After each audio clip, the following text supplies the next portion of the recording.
House.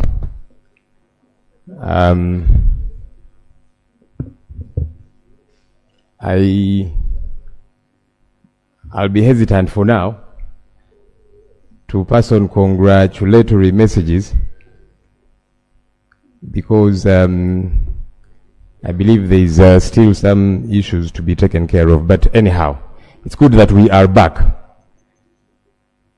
Some people aside have not congratulated them. It's okay. You have people to congratulate you. Right, Honourable Speaker.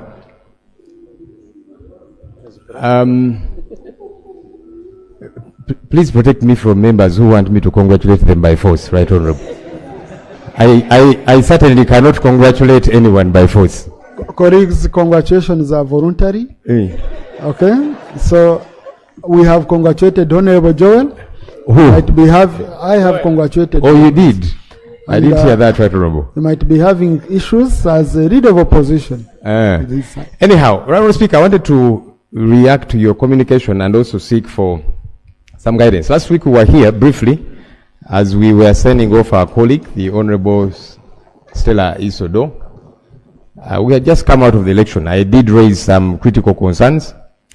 The view of the presiding officer was that let me raise them at our next sitting today so that we get some guidance. We want to be able to move without baggage. When we take care of this baggage, it becomes easy to deal with the business that we have got to take care of, right, Honourable Speaker. We have just come out of an election. And regardless who you ask, by the way, whether it be me or colleagues on this side, whether it be colleagues on this end, whether it be bystanders, there are issues that are of critical concern that we need to address as a country. I'm hoping colleagues have taken time to read reports, observer reports, because the Electoral Commission did accredit observers to observe our elections. And they released reports. Please take time to read them. When you read the African Union Observer Report, Interreligious Council of Uganda, and so on, and they raise critical issues, which I believe this Parliament has got to interest itself in. Issues to do with the credibility of our election, issues to do with brutality before, during, and after the election. By the way, for information to colleagues, the election is not just an event. It's a process. Campaigns are part of the election and how they are conducted, how candidates are treated or otherwise, and it feeds into the credibility issues that we are raising. So the brutality, people killed, candidates ill-treated, and so on, critical concerns that have got to be addressed by this Parliament.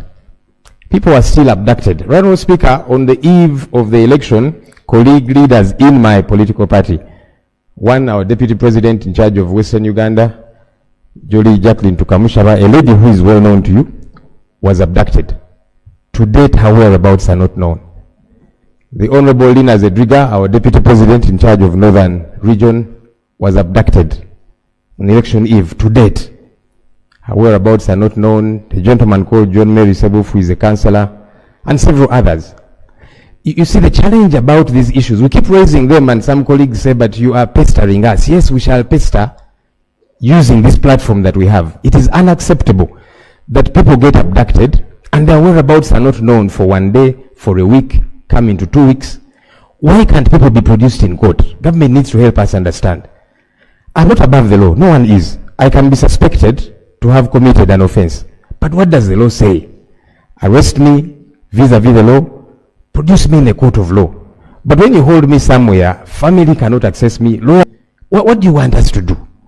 What do you want people to do? And when you complain about these issues, some people think we are being too much. Perhaps until it happens to you. And it has happened to colleagues, by the way, across the aisle. So these are critical issues. First, detach the political affiliation and whatever you think is the reason for this person's arrest. But can the law prevail?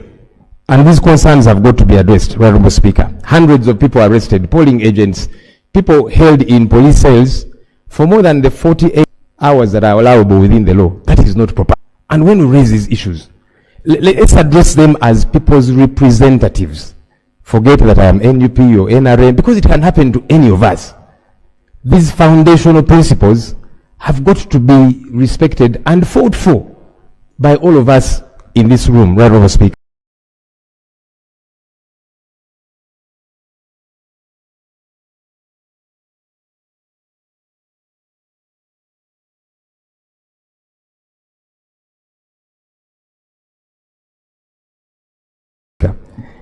Honorable Speaker, I saw and I see the good doctor, Minister of Information, is here with us.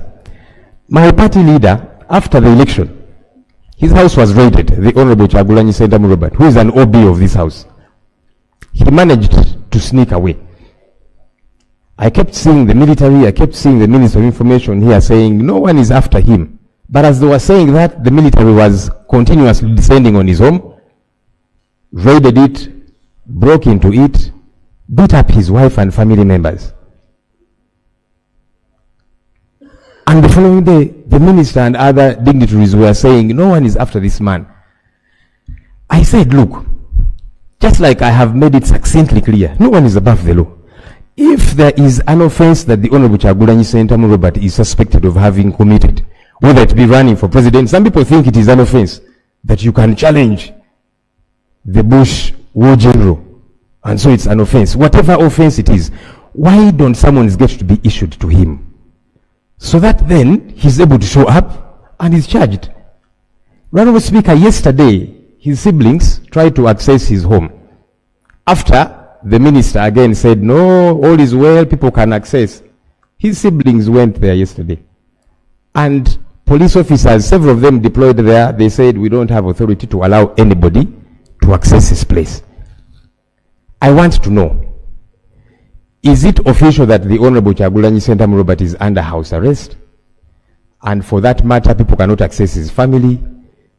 And for that matter, it should continue this way. Because why are you not summoning him if there's a particular offense that he has committed? And again, Honorable Speaker, let's forget that this is the leader of the NUP, which you might not like. That's okay. But this is a Ugandan. This is a leader for all intents and purposes. Why is the law operating this way? And Honorable Speaker, the good minister here has got experience with the law being absquatulated. He suffered a similar fate when he was abducted. He was taken away for days on end. His family members were looking for him. Colleagues in this house spoke out on the Hansard, by the way. They said, where is Honorable Chris Bariomunsi? Government, where have you taken him and all the others? People fought for you. Yes. Until eventually, government, due to the pressure exerted by members here and elsewhere, they produced the gentleman in court. But we were saying, why were you hiding him, whatever, and treating him the way they were? Right, Honorable Speaker.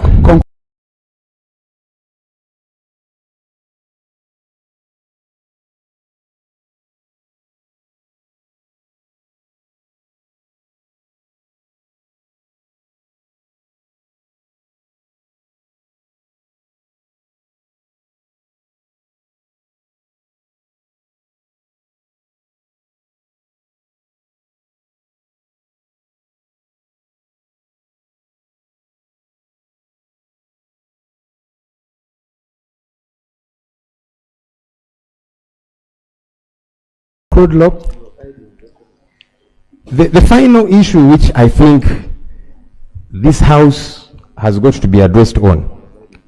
We were here a few months ago. Government came to us with a supplementary budget, as they normally do.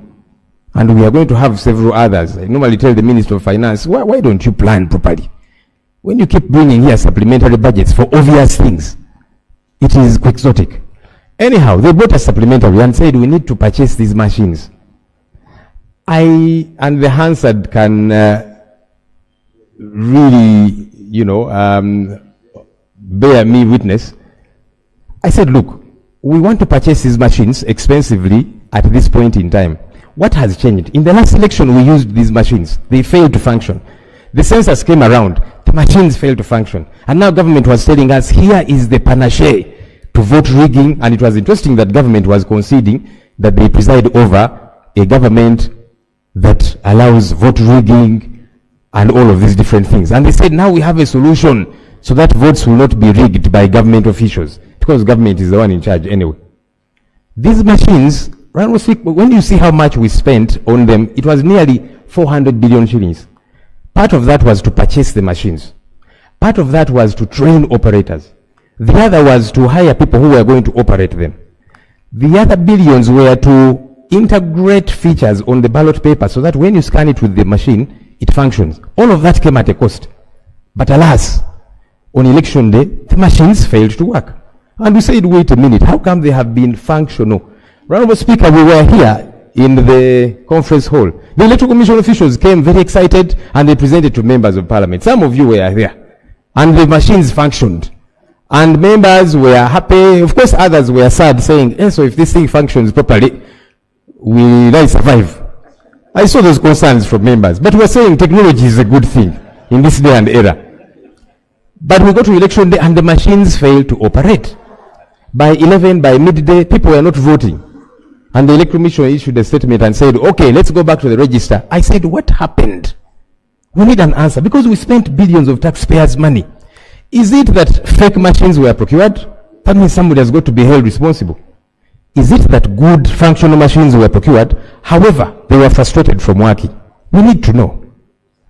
The interesting thing, Right Honourable Speaker, 2 days ago, we were voting for the last batch of local government leaders. I saw the machines were functional. So I asked, what miracle has happened?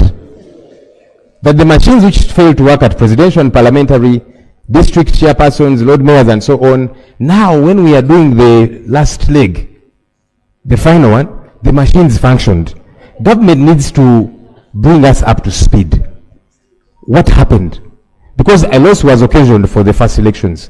So all of a sudden they began to function. Was the problem fixed? Did we purchase new ones? Or did we say maybe for these particular elections, these last local government elections, there is no problem. The machines can work. There is not much interest. We want to know because I get the feeling that the machines were conveniently defective. As I wrap up, Right Honourable Speaker. And I thank you for being patient with me because these issues are critical, of concern not just to us here. Honourable Speaker, you're not seeing colleagues on this end. A number of them are happy I'm raising these issues. They fear to raise them, but they're happy I'm representing them now. Yes, because for you, are you not bothered that 400 billion shillings was misused? It went down the drain. Would that not build roads in your constituency? Fix hospitals? Because whenever during the budget process, and you're going to see members across will be standing up, my road, it has been on promise, it's been on waiting list for a long time. This money would fix those things. But now it went down the drain. Right Honourable Speaker, we need answers to these questions. I thank you.